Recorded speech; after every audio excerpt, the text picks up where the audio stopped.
As government attempts to restore some level of normalcy to the country, COVID-19 continues to drop pebbles along the path.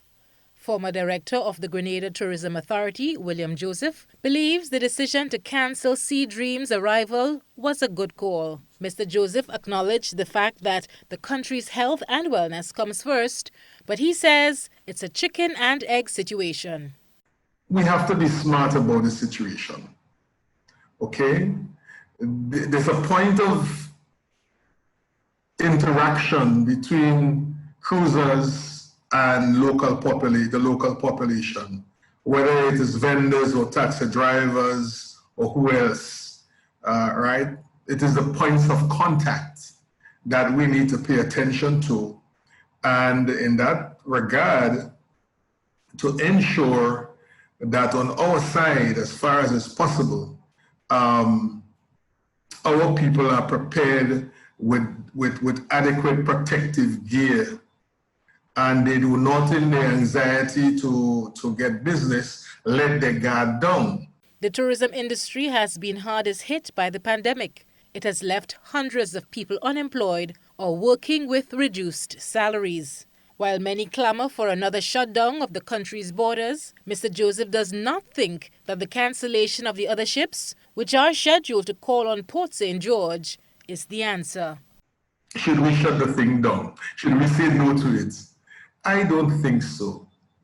I think we can say yes to it, but that yes should come only after we would have satisfied ourselves that we have put in place a sufficiency of measures, adequate measures to protect the population. And within that adequacy point I make, I appreciate that there are going to be loopholes. Something is going to slip through the crack here and there.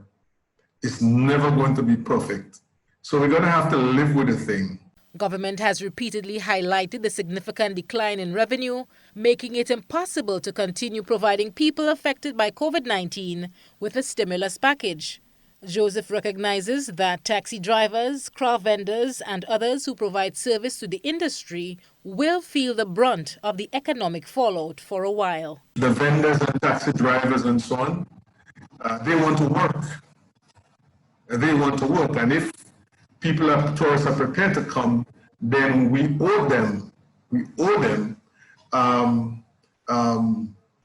management arrangements and so on, the controls, the safeguards to ensure that they can work without, in fact, catching the COVID thing themselves. They are owed that. This country owes them that. And then they also have a responsibility in this whole task of protecting themselves. So the two things have to work together. The need to educate tourism industry workers and the general population is being seen as key to the way forward. There is still a gap in the education of the local population to treat with tourists in the prevailing circumstances. It's not just a question of the advisories issued by the Ministry of Health.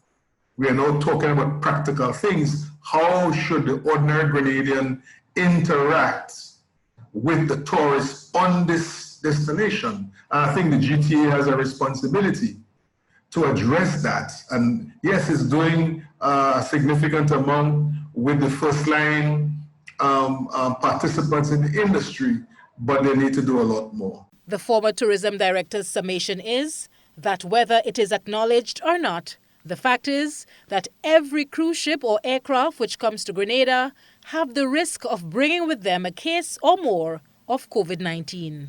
For GBN News, Janelle MacDonald.